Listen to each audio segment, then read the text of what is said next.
Welcome back, everybody, to another fantastic episode of the Every Pokemon Episode Ever podcast. And we are living up to that name every week, every Saturday. Every time you listen to our beautiful voices coming through to your perky ears. That sounds creepy. So I'm not the only one here today. On the other line with me is my biker gang buddy. It's good old Dougie Fresh. Dougie, man, how you doing? I now have several questions that I didn't have in the space of time that we hit record and that you started talking. I may or may not have the answer. We don't have that kind of time to answer all of them, so I will answer my most urgent question. How in the world do you know if an ear is perky or not? Well, your ears should be perky when you're listening to our beautiful voices. But what makes an ear perky? It just perks up. It's like, ooh. Another Pokemon episode podcast. Ooh. we have a bunch of perverts that's listening to this just laughing their ass off right now. We've got at least one doing the damn podcast. I'm not gonna. But all right, everybody. So today is the 36th episode of our illustrious podcast, and this week we are going over the Bridge Bike Gang, or translated from Japan, Stormy Cycling Road. And you know what? I think I'm going to go with the Japanese subtitle this week as my favorite out of the two, Doug. Me too. I mean, it's very to the point, but sometimes that's all you need. Yes. So, all right. So this episode aired December 2nd, 1997 and October 23rd, 1998. So I was just telling you off air, and we will get to our history bit, Doug, but we're slowly getting up to the point where I think we only have a few episodes left to where there's only a couple months gap in between our episodes. So we're getting there. We've been doing this long enough now. It's almost been a year now. That's crazy. For real. But we are recording this on the last day of Black History Month, February 28th, 2021. We're doing this on a Sunday night, Doug.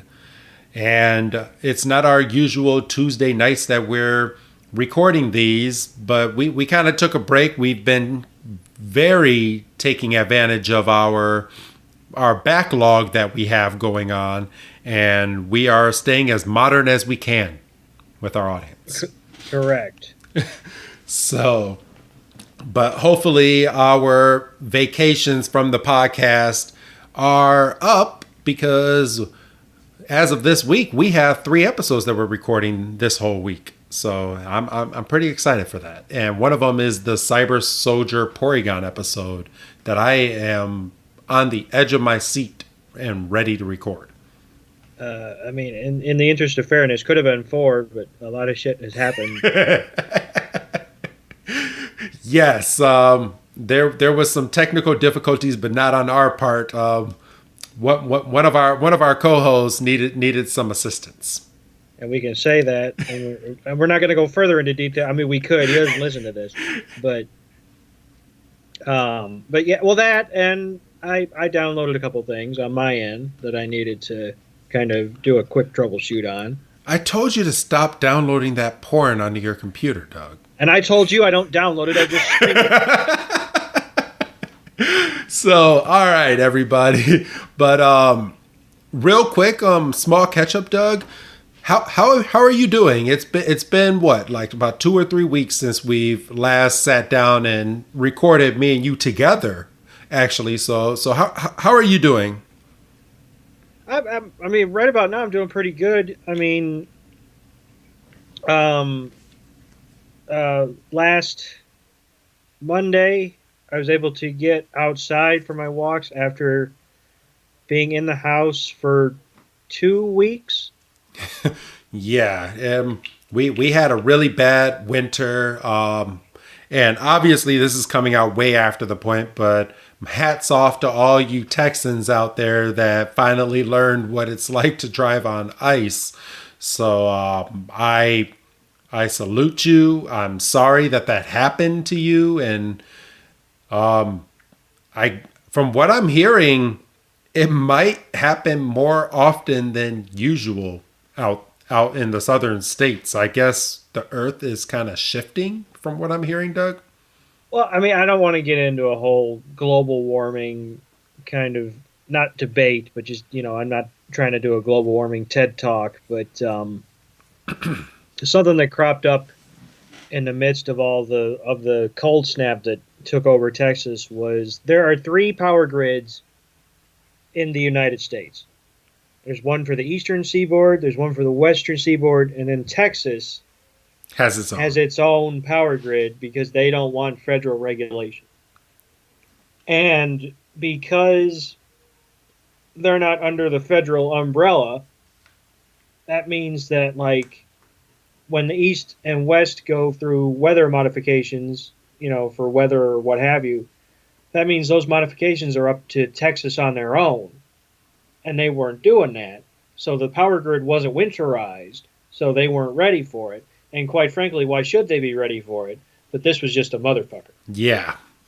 I'm not going to lie, though. My wife was showing me some videos, and my hat's off to all of you out there that kind of embraced it and kind of have fun, because some of those videos were actually pretty fun to watch. You Texans react to ice for the first time. Not the dangerous videos, but I saw one video where a guy's like, well, I'm going to drive on ice for the first time. And then he pressed on his gas, and then he hit his brake immediately, and his truck just went wee. And he's like, yeah, I saw that. And he's like, oh shit, oh shit, oh shit, oh shit, oh shit, oh shit, oh shit. And then he was able to come to a stop, and he's like, whew, well, I'm going to go and park my car back. And then he tried to drive back, and he couldn't get over to the parking spot. It was funny. And like you said, the videos where nobody gets hurt, and it's not like, oh, hey, we just tried to turn on water in our bathroom and the icicles came out. Those videos are horrible, and that's a whole nother discussion. Yeah, I saw some videos where just pipes were just bursting, and a lot of people lost some stuff. And I kind of want to know what insurance companies were doing during these, because it's an act. I mean, they classify it as an act of God. So, I mean, do these people get their homes repaired for little to nothing? What did insurance companies lose a lot of money to this whole Texas ordeal? Like, what happened? Yeah, I mean, that's something you never want to have to start digging into. Yeah, because I'm kind of scared to find out my answer. Something that blew my mind, because a lot of people at the outset were without power. Yeah. And the few people, I shouldn't say, but you know what I'm saying when I say few, people that were able to keep power basically signed up for something called wholesale electricity, which meant that it's kind of a pay per use kind of thing. And this was like an auto deduction. Isn't that kind of how we have out here in Illinois with like ComEd, Doug? Well, in a way. Like you just pay for the electricity that you use? But this was really hitting motherfuckers in the wallet, because this was an auto deduction. And, like a lot of bills are, it's just, $200 or whatever is coming out of my wallet, for whatever, this, that, and the other thing. Yes. People were getting bills for like $17,000. Oh my goodness. Are you serious? Just because it's like, hey, you're the only one with electricity on your block. And it's not something, I mean, yeah, you sign up for it, but it's not something, you don't ask for a $17,000 electric bill. And how do you pay for that? Well, you fucking don't. Unless you're fucking Scrooge McDuck, you don't. So, All right. Well, like I said, hats off to all you Texans out there. I know this is way after the point. It's all nice and warm again back where you are. Oh, fuck, it's almost 50 here. I know. So I just wanted to throw that out there because that kind of happened during our absence. So it was something more relevant to talk about. So on a Pokemon note, as of recording today, February 28th, 2021, I have completed my Johto Pokédex in Pokemon Go. Let's go, people. Let's go Pikachu. No, it's let's go, people. I'm not talking about the Switch, even though odd note for today. And so we have 4 Nintendo Switches inside of my home. We have 2 handheld and 2 that go on TV. So one of our TV Nintendo Switches today decided to take a poop. And it does not turn on anymore. So, and it just happened to be my son's Nintendo Switch. So that blows. But I mean, we have backups, but now we have backups.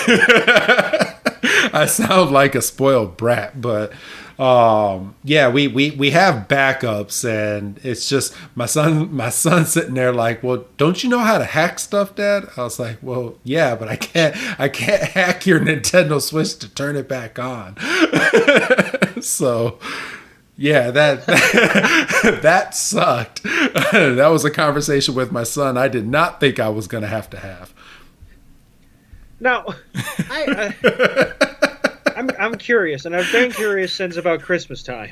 Okay. And I wasn't going to go into it, but you brought it up. All right, what's up? Can your son plug in a game console by himself yet? I have not showed my son how to plug in a game console. No. Right. No. So for everybody that's listening out there, I'm not sure if I went over this on the podcast or not because it's been a while. But so this past Christmas, my son wanted a Xbox Series X for Christmas. So we had a regular Xbox One, and what I ended up doing was, quote unquote, Santa Claus took his old Xbox One because it did not, quote unquote, work anymore. Unbeknownst to him, Santa brought it to GameStop to get a credit to go towards the Series X. So I was able to get my hands on a Series X, and it came in the mail. But my son, for his Xbox One, when he was trying to turn it on, he's like, Dad, it won't turn on. And I acted like it was still plugged up into the wall. The cord was plugged into the wall, but I took the cord out of the back of the Xbox. And my son was like, well, Dad, it won't turn on. I was like, yeah, it looks like your Xbox One kind of kicked the bucket here, man. I was like, but I'll see what Santa can do. And Santa was able to gracefully give him a Series X for Christmas. And good old Papa got a PS5. And I will kid you not that my son has been on the PS5 more than his Series X ever since he's gotten it. So just throwing that little tidbit out there for you. So are we willing to admit that while both companies perhaps didn't handle the release of their consoles correctly, especially in the midst of a global pandemic, Sony, at least for this round, might have the superior piece of hardware? You know what? I'm gonna say yes. I'm gonna say, even though, yes, so Sony did beat Xbox by $50 million in the war as of right now. Well, I'm not even looking. Obviously, money talks. I understand that. Yeah. But I mean, it's just as hard to get an Xbox as it is to get a PlayStation at this point still. And I'm still shocked at that because it's the last day of February. And I just saw a drop on Best Buy and GameStop yesterday because I was getting alerts left and right. And people are still crying that they still cannot get their hands on a PlayStation or Xbox. And that's nuts. Yeah. So I'm going to say that I am enjoying the PS5 over the Xbox, but the only reason I will say that for right now is because Cyberpunk didn't really put a good taste in my mouth. Not that I had any of those glitches that anyone else was having, because I kind of played it after the patchwork, but Right. but I just didn't really understand the game too much. And when I got the Xbox, I wanted Halo for the Xbox, and it was originally supposed to be a launch game, and they're bringing it out a year after the system is coming out. So I'm still currently waiting to play the game that I wanted to buy the system for. So Xbox needs to kind of get on their game, but apparently they have some things in the works, and they bought out a couple companies that they're going to have exclusives for. So we will see where this war ends. Well, for their sake, because on its face you go, okay, Xbox did the right thing by delaying Halo if it wasn't ready for next gen. So you go, okay, that's good. But now it better come out and be goddamn perfect. Yep. Because they have no excuse now. Oh, hell no. And so now they've kind of painted themselves into a corner where if it's got one bug that the majority of people pick up on, what have they done with themselves? Exactly. So this better not come out and be a Cyberpunk. I'm just throwing that out there. No, they better cross their hearts and hope, And even 2K even learned, and it better not be a WWE 2K20 come out, because people will throw their hats and just burn their Xbox. But I mean, I understand this is a Pokemon podcast. People are fast forwarding and shit, and that's fine. So they're not going to hear this anyway. Used to be you'd go to a store, you'd get the game, you'd come home, and the game played how it played. Yes. I mean, obviously now... What is up with these glitches that games have now? Games used to be almost perfect back in the day. Well, they either were or we just learned to live with them. But now you can rush a game and you can go, well, if it's not perfect on launch, we can just launch a patch like a week later. Yeah. And these companies are using patches as crutches, which is bullshit. It is bullshit. So, all right. So let's go ahead and get on into the Pokemon part of our podcast, Doug. The Pokemon part. Pokemon is just not in the name of the podcast. So, all right, everybody. So, as you know, we go back in history on the U.S. release date for this, for each episode. And this week was October 23rd, 1998. And me and you, Doug, both looked up a few different historical moments that happened. And I believe, with mine being in 1941, that I'm going first this week. Yes, your first legitimate victory. It's not a first legitimate. I'm sure I've gone first before, legitimately, asshole. Yeah, you probably have. But on this day in 1941, Walt Disney's animated film Dumbo was released. So the good old elephant with the big old floppy ears. You want to know something funny? What's up? I can almost say with certainty I've never seen it all the way through. Really? You've never sat down and watched Dumbo? Uh-uh. Oh, wow. Well, neither have I. I'm joking. I'm joking, everybody. I have two kids. I take back my legitimate. I have two kids, and I have seen both the animated and the live action version. And the live action version was kind of bullshit, so we don't talk about that. We don't talk about that. Yeah, but the cartoon version, it's a cute cartoon. And a lot of life lessons, and I just wanted to kind of throw it out here on the podcast because it's not often that we get something that's so well known around the entire world that released on the same day on our Pokemon podcast. So I figured I'd throw it out there, and I just want to just throw out there that Walt Disney, the actual owner, helped animate that movie. So that's a side fact of this.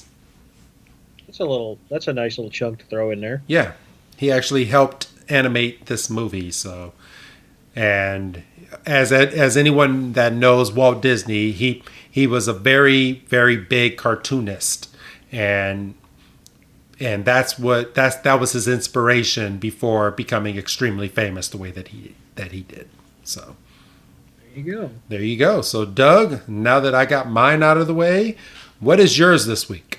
So on this day, 4 years later, so we were both kind of in the in the same time frame this go around. On this day in 1945, Jackie Robinson officially signs his contract with the Montreal Royals. Ooh. Okay. Who at the time were I don't know how the leagues were divvied up at the time, but they were an affiliate of the Brooklyn Dodgers. Thus beginning his process of breaking the color barrier, which he would do, just for accuracy's sake,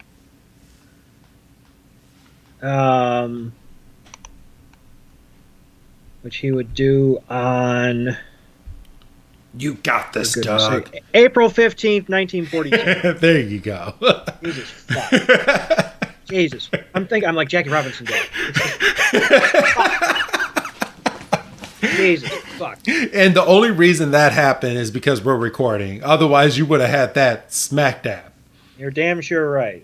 Because I had the Wikipedia page up because I wanted to fact check the contract stuff. Because, people have conflicting stuff. And, anybody can edit Wikipedia, which makes it the most accurate source of news on the internet. Oh, absolutely. So. But yeah, and, obviously, there was a bit of pushback in signing and being his assignment. So just for clarity's sake, this was the AAA affiliate of the Brooklyn Dodgers at the time. The manager of the Royals wanted Robinson to be assigned to another affiliate, but the owner refused. So, good on him for that one. And I mean, we see, based on the fact that he signs in 45 and he's up in the majors in 47, that's a relatively decent pace for somebody who is at the top of an organization. For a rookie. Right. So yeah. Well, I had that queued up. I've had that queued up for a while because we were kind of stuck on this record for a while. We had a couple of start and stops. Yes. And if we'd have done it when we were supposed to, I might have been a little fresher. But, because I was sitting there, I'm like, I know this one had something to do with baseball. I can't remember, so I'm like digging around. I was like, oh right.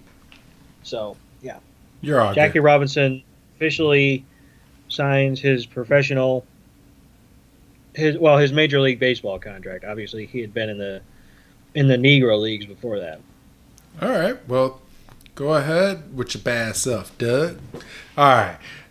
I'll never ever say that again. So that is the one. Yeah. What do you think? Just because it's February 28th, you can get away with it? Well, I just did, didn't I? Well, until it comes out in the edit.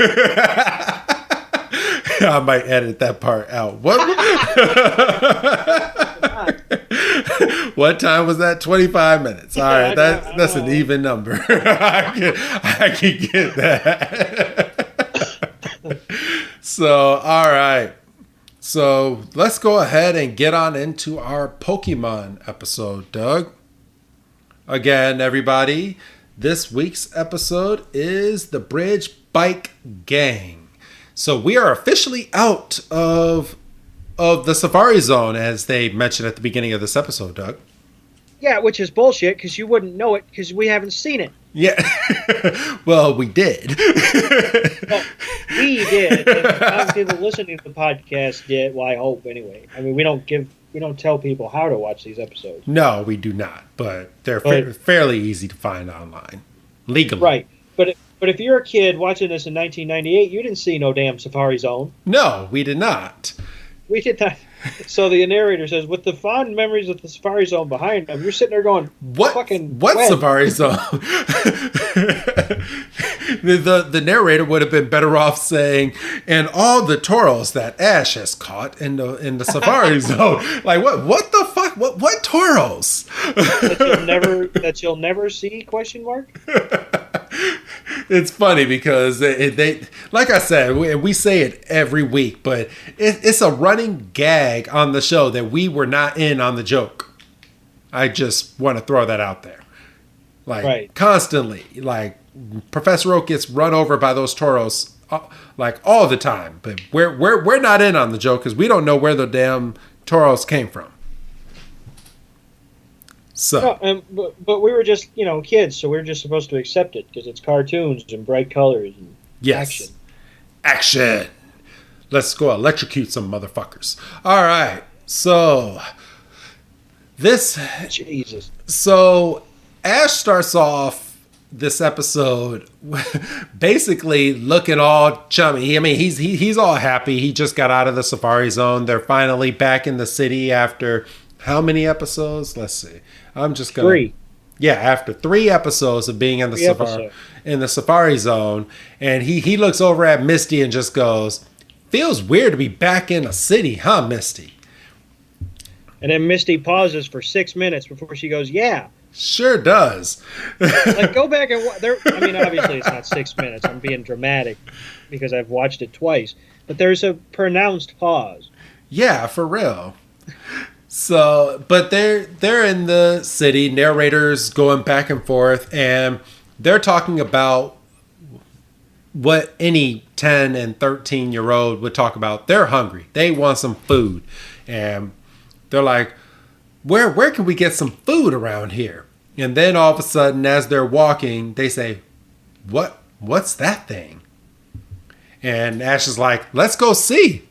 And then they run up and they see a big, huge bridge. And this bridge looks like it goes on for miles and miles and miles. Because it does. Right, Doug? It sure does. About 10 miles. If I remember the bridge, the fucking, what you call it? There's a fucking word that I can't think of. The bridge operator, I guess. Yeah. So motherfucker at a toll booth. I don't know. So not Doug. Hello. So Brock is looking at you're in the Pokemon episode. You just didn't know it, Doug. Brock is looking at a map. But it looks like it's a little bit of an old map because Brock is like, oh, so the bridge is finally finished. But here on the map, it says that it's still underneath construction. So they're looking, they're like, oh, cool. So we can cut straight through here and go to Sunnytown on the opposite side without having to walk all the way around. And it'll take about a week to get to the next town. We can just go right on across. So Ash gets the bright idea to just go and cross the bridge. Because, I mean, why wouldn't you? And the guy says, and they go up to the guy in the toll booth, who I'm sure has an official sounding name that I can't think of his official job title. He's the bridge operator. He says, "Well, you can't, well, I suppose." He says, "Well, you can't walk. It'd be almost dark by the time you finish." And I'm sitting there going, "They walk for a living." I was going to say these people have been walking for like 3 months straight. You know, what is an extra 10 miles on their legs? Right. So, this guy is like, "Yeah, this bridge is still underneath construction, but if you have a bike, you can go ahead and cross the bridge because the bike path is finished. But the bridge itself, you can't really cross it because no cars can go on it right now because of all of the construction." So and they say, "Well," and then obviously the B word is triggering for Misty.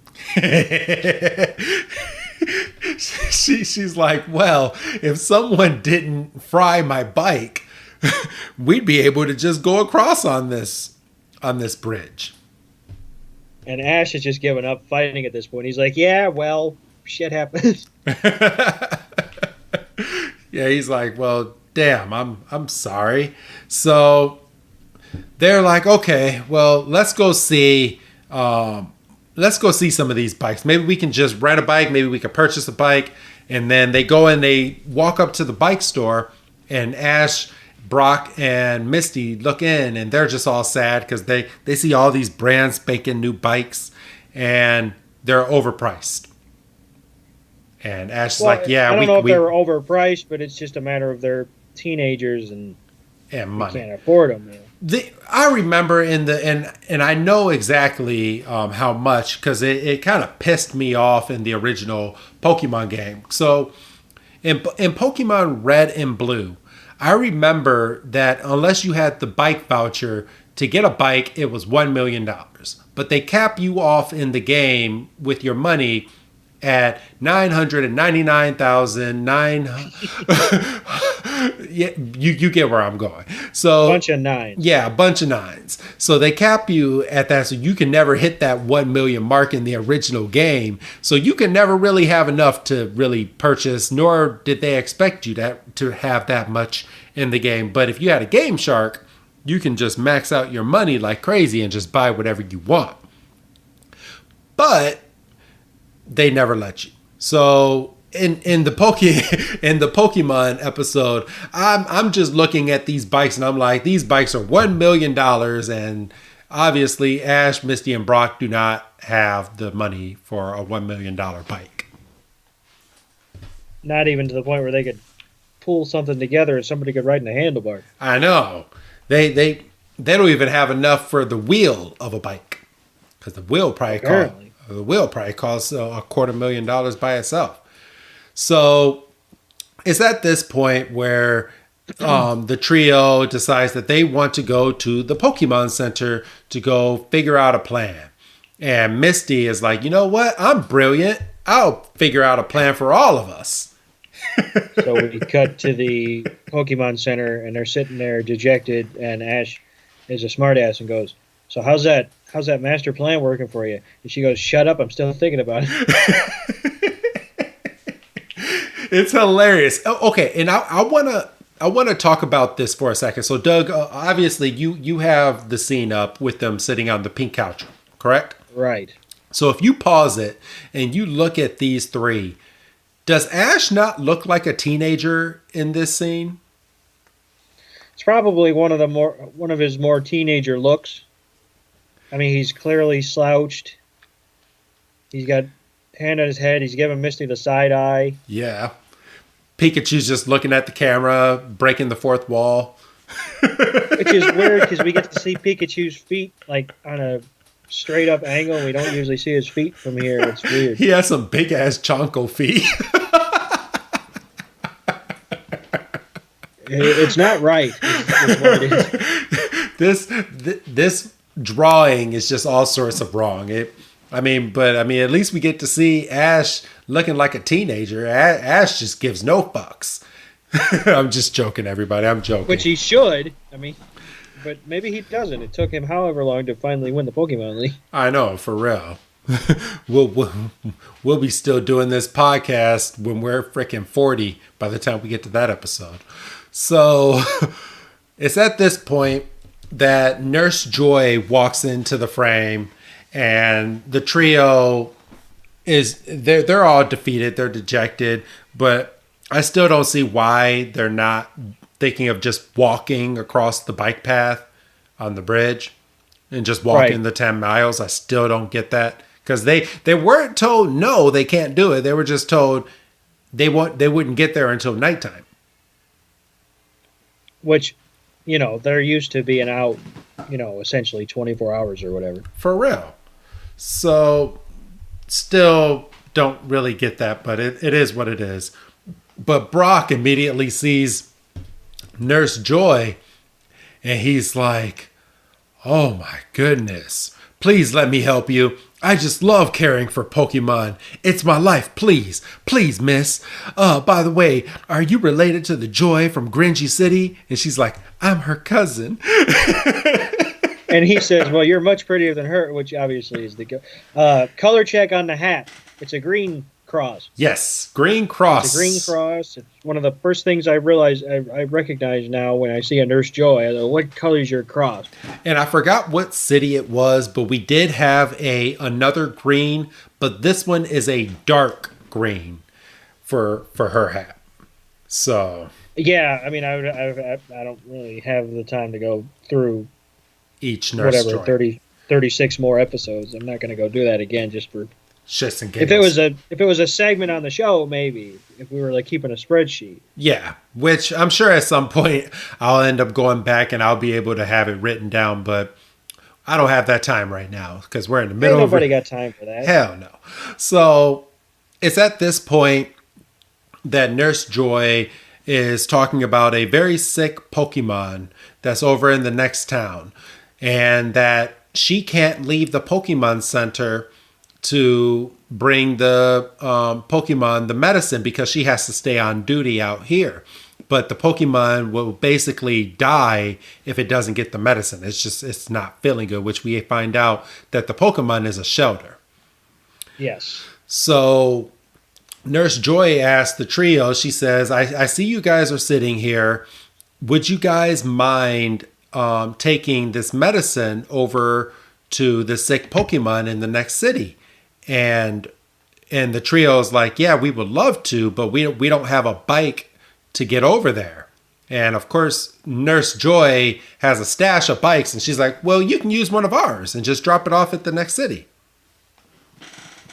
So, basically our heroes to the rescue. So we cut to Misty and Brock on a tandem bike. Yes. And then Ash is leading the pack with Pikachu on his shoulder. And they're just whizzing through. And why does Ash get his own bike and Misty and Brock have to share? Because it's Ash's show. He's the leader. So that's exactly it.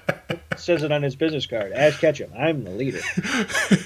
So, and it's just funny because as they're trucking along on these bikes, Misty complains to Brock because apparently Brock is a lazy ass, and Misty's like, I'm doing all the pedaling.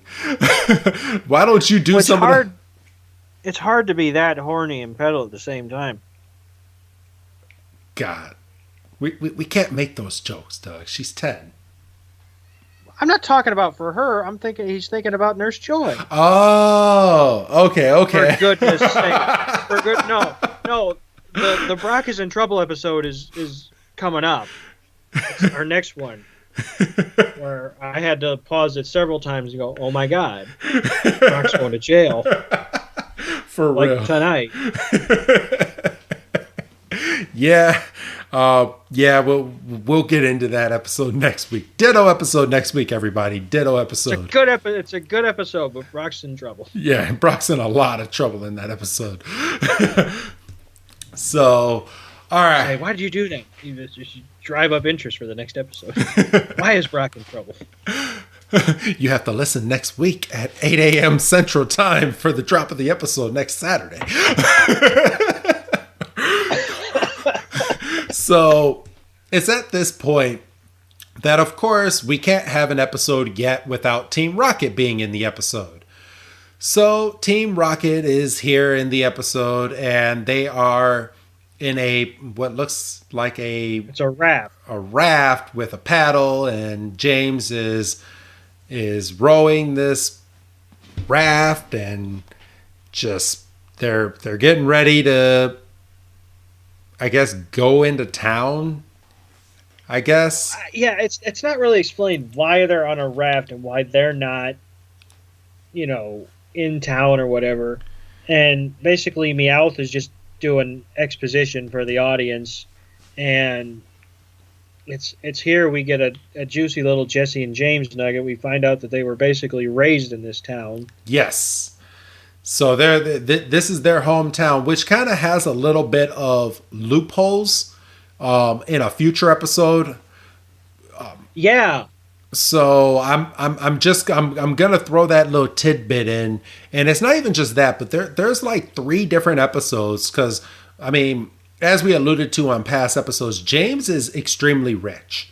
So I mean, right. I guess this is one of his mini hometowns, but this is Jesse's hometown apparently. Yeah, I kind of caught that she had kind of put down a little more. Pardon me, a bit more roots than James had. Yeah. If only for the fact that, and the flashback that we're about to get to, there seems to be a bit of an age difference that isn't there in present day. So I don't understand. So, all right. So it's at this point, yeah, they're on the raft. They're rowing towards the city, and then we cut straight from that over to Ash, Misty, and Brock taking a break right before they're about to hit this bridge. And Ash is like, yeah, this is a great workout. Yeah, and Brock is like, yeah, we really lucked out getting these bikes, and it won't be long for us to get over to Sunnytown. Now, have you ever heard of Sunnytown, even in the original Pokemon game? Because I know nothing about Sunnytown, Doug. Yeah, it was a new one to me. So I just want to throw that out there. So I mean, I definitely remember bike gangs. Yes, I definitely remember the bike gangs, because they used to piss me off in the game, because I'd just be trying to get to the next town, and I'd be riding my bike, and all of a sudden someone just stops me on their bike. Oh, hey, I want to battle. Well, no, and it's not even just someone. There was like 3 or 4 of them in a row, so you get one, and then you get a few more feet, and then what? Exclamation mark, and you deal with that guy. It got to the point where once I got to the next town, I never took that bike road again. Like I just, and then I'll never forget that there's a few patchy spots in the grass or for grass on the bike trail where you can get exclusive Pokemon. But if you hopped over the thing by accident, you could not go back. You had to start all the way over at the top again. It was very, very troublesome. It's like, God damn it, I'm trying to get a save spot here. I got to go to bed in 5 minutes. I know, for real. Shit. So, all right, but it's at this time that Ash and the gang are getting ready to head out on their bikes, and as soon as they get on their bikes, we get hit with the biker gang of the episode. Doug, do you want to take it from here? So yeah, they're driving, and the biker gang is obviously coming from the opposite direction, and Brock correctly identifies them as a bike gang, and that they need to get out of there. And Misty seems concerned, and they said, well, and the leader, I should say the male leader or the male spokesman, because these people aren't really, well, I guess I take that back. They're identified, but I can't remember because Jesse and James call them out by name, but I can't remember off the top of my head right now. But the male leader speaks up, and he says, we've never seen you around before. And Ash goes, well, we're not really from the area, so if you don't mind, we're just going to keep going. And Ash don't want no trouble. And he goes, well, so that's kind of rude. You're just going to leave without a proper introduction. So they literally go over and shake this motherfucker's hand. Hi, 3 of them. Hi, I'm Ash. Hi, I'm Misty. Hi, I'm Brock. And they go to leave again, and they're on the opposites from the shot. It looks like they're on the opposites. So why didn't they just keep, like, literally just keep going? For real. You know, I mean, obviously they were going to chase you for a little bit, but this gang seems very territorial, so they were going to stop at a certain point. And then this fine hunk of a woman just says, "That's not hunk of a woman." Hunk of a woman. Yes, this fine hunk of a woman. I'm just chock full of them today. You know, I never know what I'm going to hear when I get on to one of these recording sessions. Chuck that into one of our hunk of a woman in our blooper reel one day. Jesus. But so she shut up.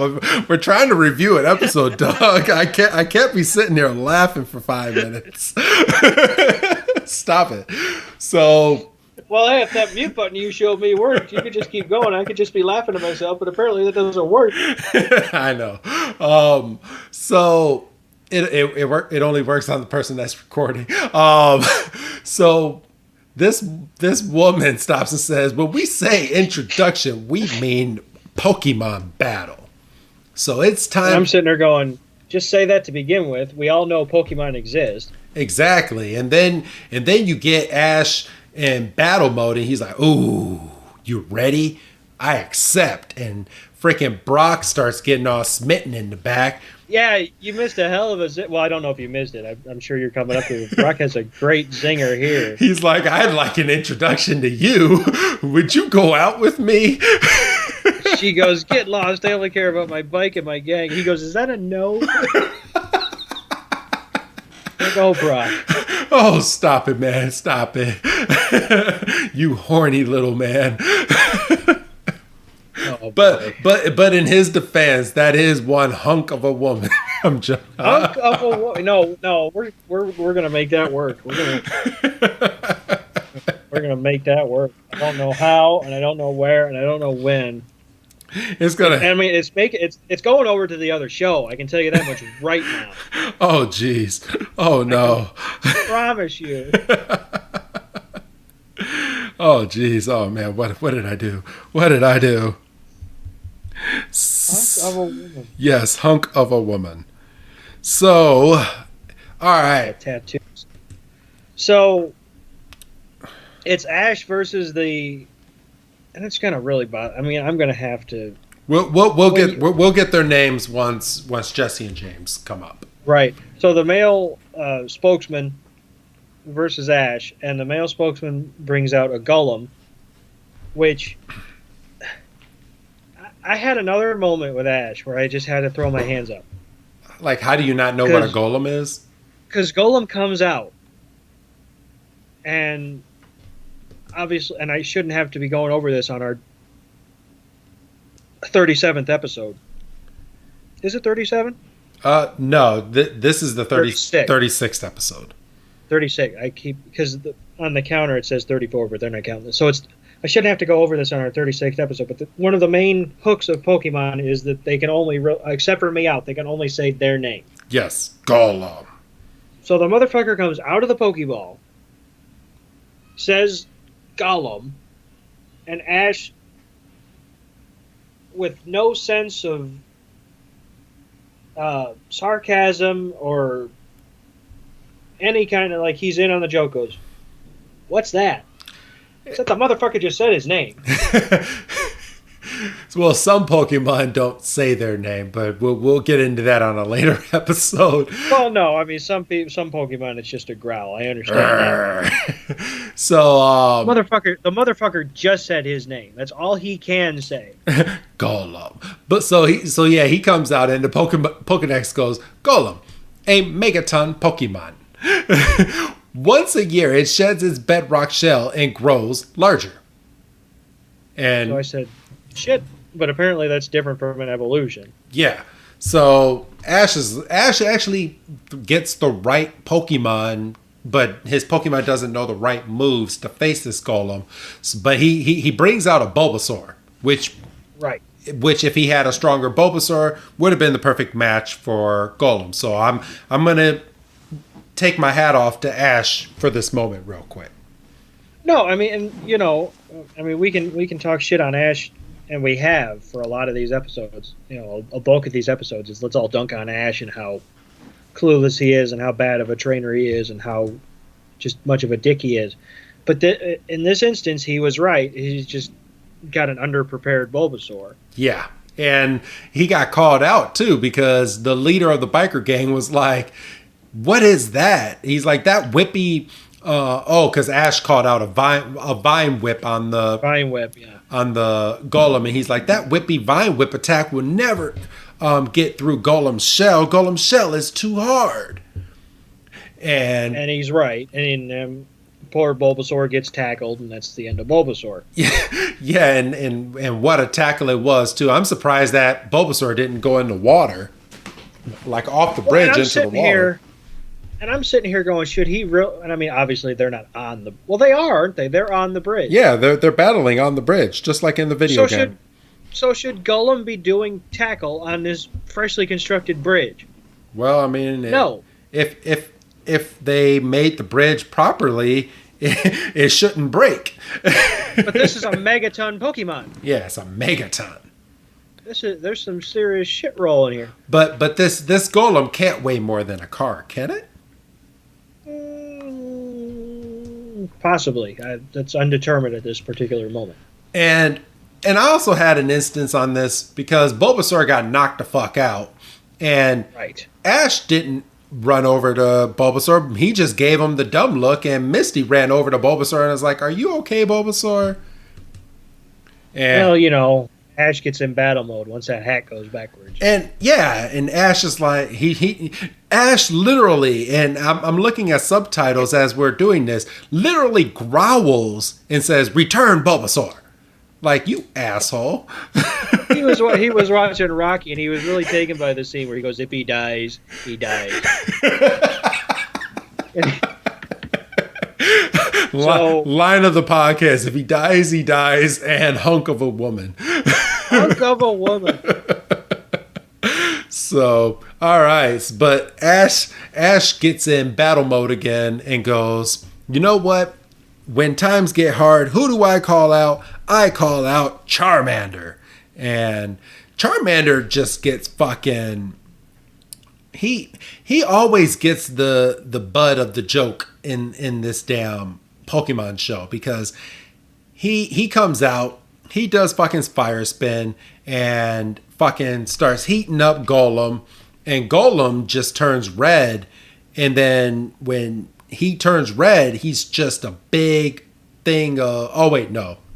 Golem tried to do a body slam, but Charmander... He tried to do a body slam, Charmander got out of the way, then he hit him with Fire Spin, which heated his whole body up. And the guy says, "Do a tackle," and it's just a rolling ball of fire. Flame. Yeah, just a big ball of fire. And I'm just like, well, damn, Golem is fucking more vicious than ever, but Charmander had to fucking run out of the way. And so did everybody else in the biker gang because everyone started on fire as soon as Golem caught on fire. But then I'm on this great screenshot of Ash and Charmander laughing, and they both have their hands on their hips just with just big old open mouth laughs. Just Charmander's really fucking pleased with himself. Because unbeknownst to us, Charmander, once he becomes a teenager, he's such a dick. Just a dick, and this is and Ash is just training him so well right now. So the one thing I did enjoy was the trainer calls Golem back, and the fucking Pokeball heats up. Yes. So I was like, okay, so I'm thoroughly confused. I feel like I'm learning things every day when it comes to the Pokemon. The makeup of a Pokeball. Like I don't. So I'm assuming if heat of an on-fire Pokemon is transferable, then if a Pokemon is in their Pokeball, they can hear trainers. Yes. Well, yeah. So, like, Well, we went over that in a previous episode. So we you're did, yeah. yeah. So you're 100% right. A Pokemon can hear you while inside of its Pokeball, and I guess when a Pokemon is on fire, the Pokeball turns on fire too. So, God forbid a Pokemon to get burned and you have to bring it to the Pokemon Center. Right. I'm saying, okay, so, but that's another discussion, because at what point does that stuff, and all that good stuff. You know what? I just had an epiphany, Doug. So in the game, when a Pokemon gets poisoned, burned, or anything like that, when you're walking, the Pokemon's dying inside of the Pokeball until you get it to the Pokemon Center. It's like every 3 or 4 steps, the screen will go, and it's like the Pokemon's dying until you get it to the Pokemon Center. Do you remember that in the game? Right. So I guess that and then I guess that's the instance that we're going with here. I mean, just kind of thinking about it, yeah. I mean, that makes sense to me. So I'm gonna take it. I'm gonna run with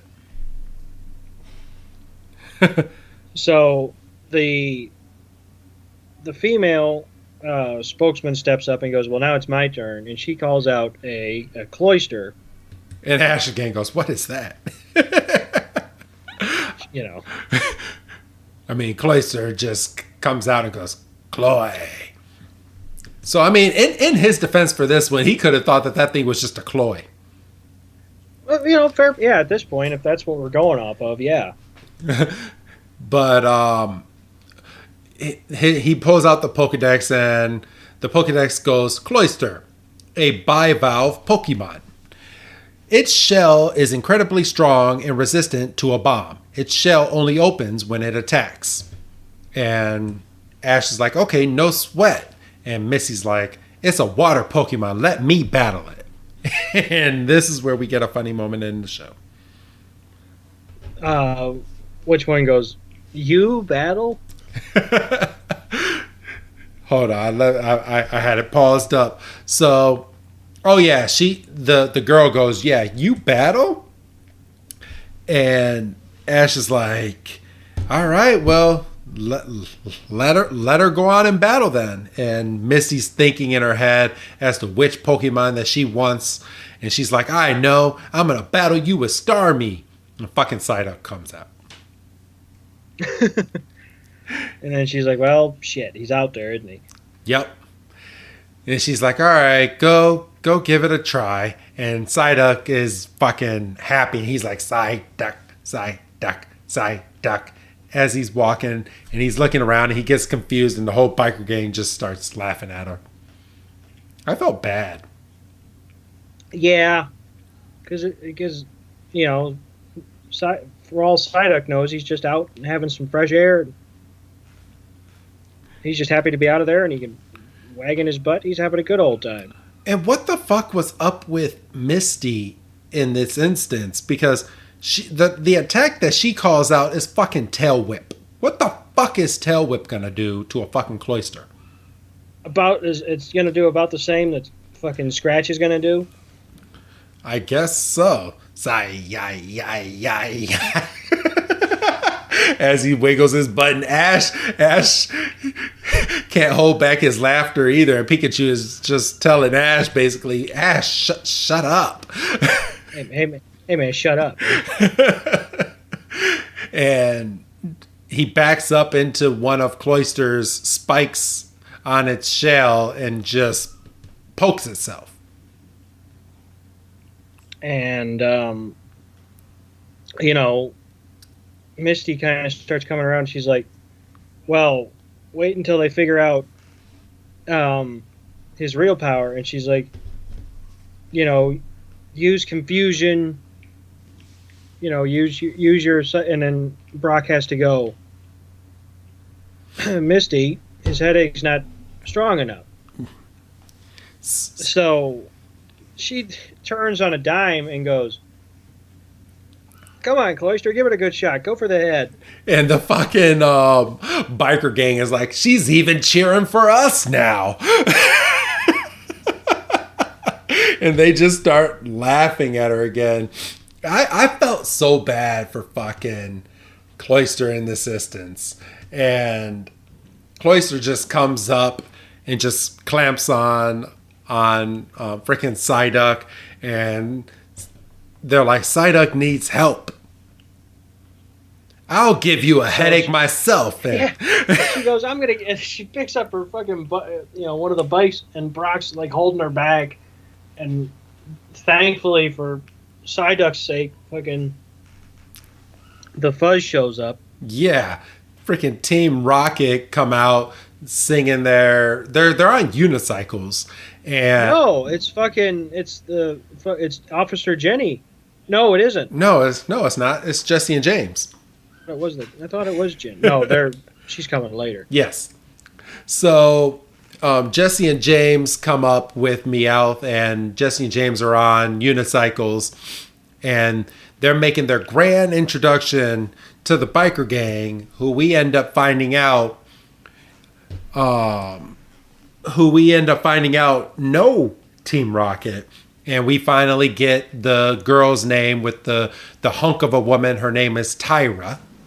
Tyra. Get it? Tyra. Yeah.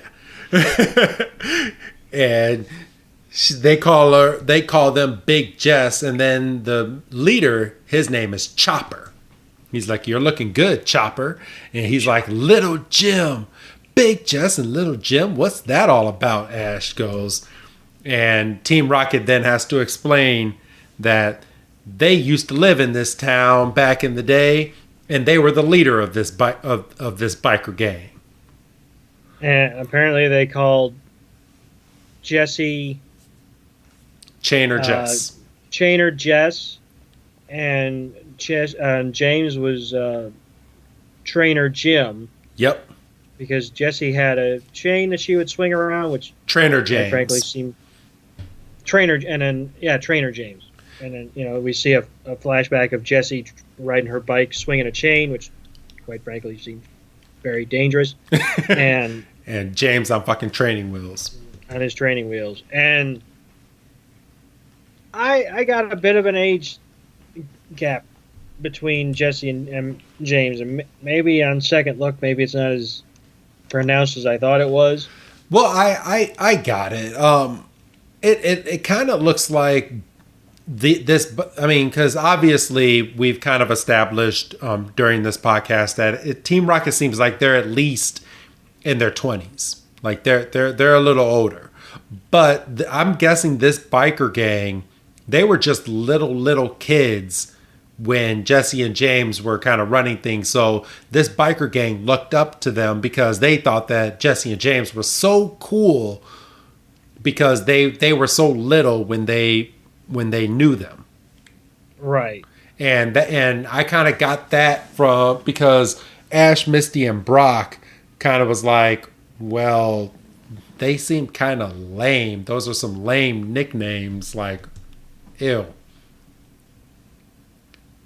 So, all right. And then, but yeah, they make a comment about, looks like, you've really grown up and made something of yourself. And, oh yeah, it was just a couple of minutes early on Officer Jenny showing up. And then, they make a crack about how they're still messing around with, a bike gang and how the cool people are riding motorcycles, and Tyra makes a crack. You must save a ton on wheels. Oh shit! And then the fuzz starts coming, and it's Officer Jenny. Well, before that, all it takes is like 5 seconds for Jesse, because they reveal that they're on Team Rocket, and it takes like 5 seconds for Jesse and James to convince the gang to basically get Ash's the trio and get all their Pokemon. And then about the time where it was about to fucking go down, that's when Officer Jenny shows up. Yes. And then after that, we cut to a scene where it looks like the trio already kind of explained themselves. And Officer Jenny's like, "Oh, so you're not part of the biker gang. You were just trying to get the medicine over to the sick Pokemon." Okay, well, you can go on. And she's like, "I'll give you an escort." And I'm sitting here, and I mean, it's going to become more relevant towards the end of the episode, but I had multiple times where I just threw my hands up at this episode. How are they able to cross this entire bridge with an escort if the bridge is not fucking finished, which we established at the beginning of this episode? Well, yeah. Well, the bridge isn't finished, but the bike lane is. But they're giving him an escort on by freaking She's got a motorcycle. Oh yeah, she has a motorcycle. Okay, never mind. So we cut. I had the same thought myself. Trust me, you're not alone. So, it goes straight from that. We have a lot of time gaps in this episode. So we go straight from that scene to this next scene where it's completely black clouds and it's fucking storming. And it's storming so bad, but Ash and the gang are so determined to get this medicine over to this sick Pokemon in the next town. And James and Jesse are looking at them from the water, and they're riding through this storm. Man, those kids are gonna get all wet. Oh no, they're not in the water. They're in like a little hut, just hiding out from Officer Jenny. And it's at this time that the biker gang meets up with Little James and and Big Jess. And they're like, let's go through this storm together. We can go through. You can lead us into the eye of the storm. We can do this. And freaking Jesse and James kind of get a little nervous because they're like, well, we could if we wanted to, but we don't want to. So, all right, I'll let you take this next part, Doug. So, yeah, basically, Jesse and James are kind of hemming and hawing and kind of kicking at dirt and all that stuff. And the fucking gang gives this whole bit, you're Big Jesse, Little Jim. We would, you were the heart and soul of the group and all this, that, and the other. We would follow you anywhere. We love you and all this stuff. And it basically fires them up to go, yeah, we could fucking take the storm. It's a little rain. Who doesn't want to get a little wet once in a while, For real. So they're all rah-rahed up, and poor Meowth goes, well, I'd love to go with you, but and fucking Chopper leans down and goes, Meowth, we would never think about leaving you behind. And we cut straight from that to both Nurse Joys talking to each other. And this is when we find out that the sick Pokemon is a shelter. Because Nurse Joy is like, they haven't made it back yet? I really hope they make it in time. This shelter's dying. And we cut to the next scene, and Ash, Misty, and Brock are biking through this nasty ass storm, and they're getting through it, and then all of a sudden the bridge starts raising because a boat's getting ready to go through. Right, and it's worth noting, just for stupidity's sake, that Jesse and James are on their unicycles. Because why wouldn't they? They're just stupid enough to think that they can battle this nasty storm on a bike with one wheel. And they're sitting there, and it's abundantly clear that our heroes aren't going to make it. And Misty kind of goes, well, what are we going to do? And Ash goes, we're going to bounce. And because they're basically meeting in midair. Team Rocket's coming from one direction, Ash and the crew are coming from another. And so, they literally bounce off of Jesse and James's heads to the other side. Fucking Team Rocket ends up in the goddamn drink. Yep. And Ash and the gang are they're high on the hog. They're basically they're on top of the world. And once again, they're faced up with the gang, and he says, "Now you got to battle us." And Ash goes, "I'm helping a sick Pokemon get out of the way." And I'm sitting there going, "Why didn't he fucking say this before? This episode could have been 5 minutes." Yes. So What in the absolute shit? Oh, we're not from here. We're passing through. We're running an errand for Joy at the Pokemon Center. We've got to get medicine over to Sunnytown. Oh, by all means, go away or don't go. By all means, go through. Sorry to disturb you. well, Episode's over. Well, if they did that, Doug, we wouldn't be sitting here talking about this episode. This episode could have been 5 minutes long, and they could have chucked that to the end of last week's episode. Well, fine, because it makes no sense. Why didn't he say, "I've got this medicine"? I mean, I get teenage pride and all that bullshit, but God, It's a kids show, Doug. Kids show. Remember. I understand. It's a kids show. I get that's a hunk of a woman. I get it. But they finally make it through, and they get to, and they're led by the biker gang to get through this storm, and they finally make it over to the Pokemon Center, and they give the medicine over to Nurse Joy, and Pink Cross. What's up? Pink Cross on the Joy in Sunnytown. Yes, Pink Cross. I didn't even notice that. Good catch, Doug. Well, I can't help it now. Your ADD's kicking in. What color's the cross? And we get to see freaking Super Potion work on a Pokemon like right in the episode, because as soon as Nurse Joy sprinkles the medicine in on the Pokemon, Shelter becomes alive again. Which, I don't know if it worked. We don't know if it. I mean, we had this. What were we discussing earlier?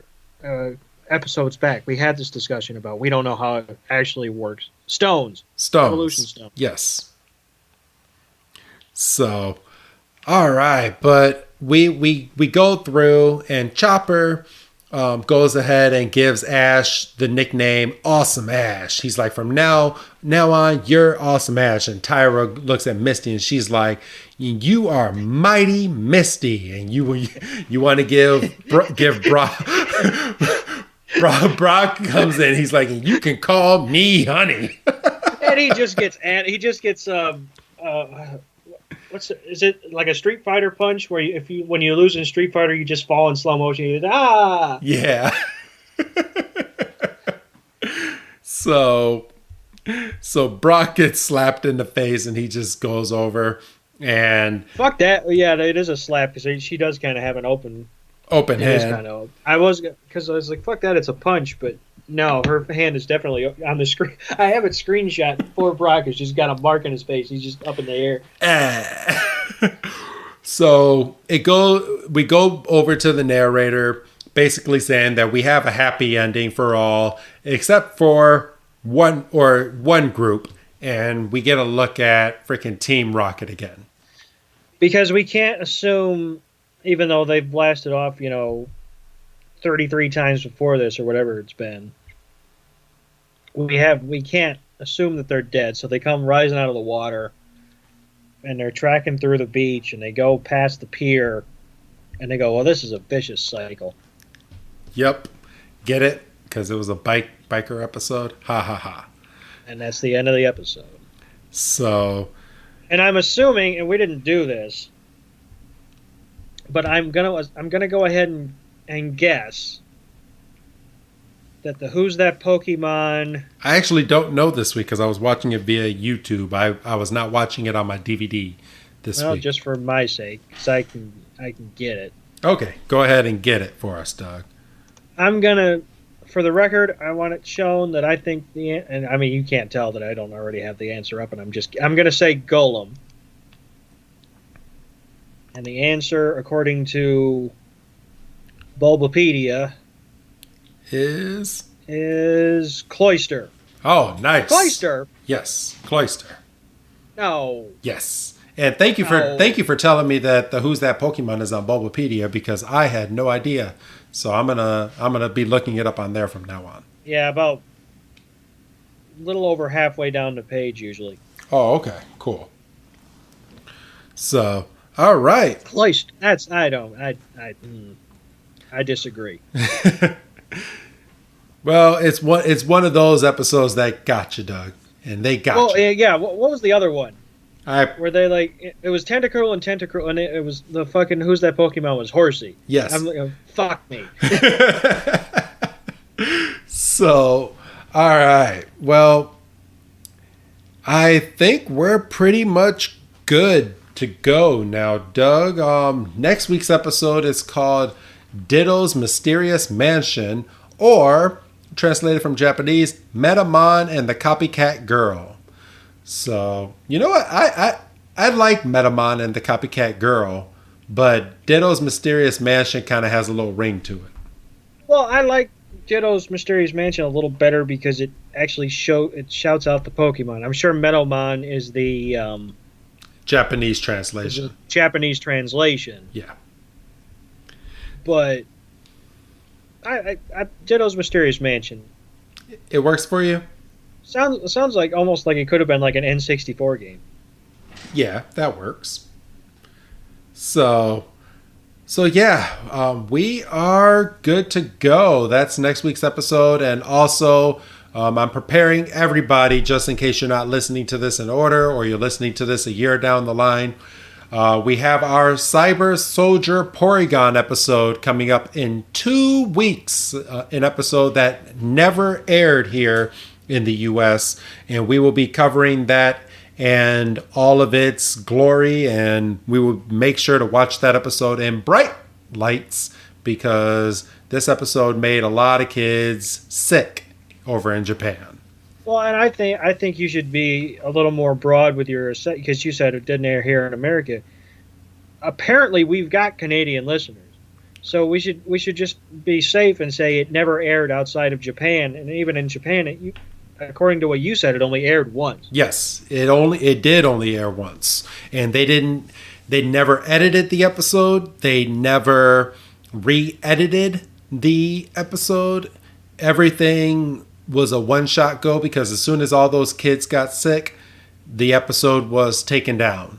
So this episode only had one appearance. A couple people were able to snap it and record the episode, and that's how we have it out here today. But other than that, yeah, you're gonna have to find your own way to watch it. We are not endorsing that you watch that episode, by the way. I do not. I know I put on almost every single description that I put out there. Let's watch and find out. Yeah, I'm not putting that for Cyber Soldier Porygon. So no. I mean, it's one thing when we were talking about Beauty at the Beach or The Legend of Dratini, but yeah, that episode made a lot of people sick. If you're in a very bright room with good lighting, don't try to fucking be a hero and watch this at 10:30. If you're not prone to seizures or you're sensitive to lights or anything, by all means, I guess, find the episode and watch it through.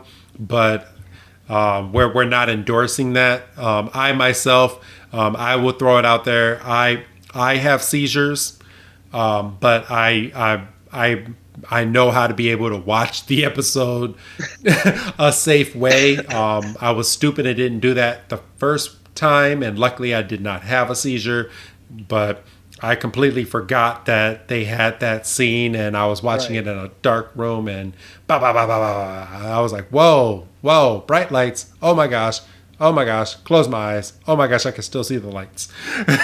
So, but yeah, that's it. That's in 2 weeks, everybody. So just prepare yourself for that. As we stated before, Ditto's Mysterious Mansion is coming up next, and that's gonna be a fun episode. Me and you both have already watched that episode, Doug, and we kind of said that between the Bridge Biker Gang and that episode, that the Ditto episode is more of our favorite of the two. Yeah, and it's not even that close. Yeah. So, all right, everybody. So, Doug, go ahead and say your goodbye, Doug. Goodbye, Doug. And this is Wrestling Chris G telling all of you I will see you next week for our Ditto episode. Have a good night, everybody.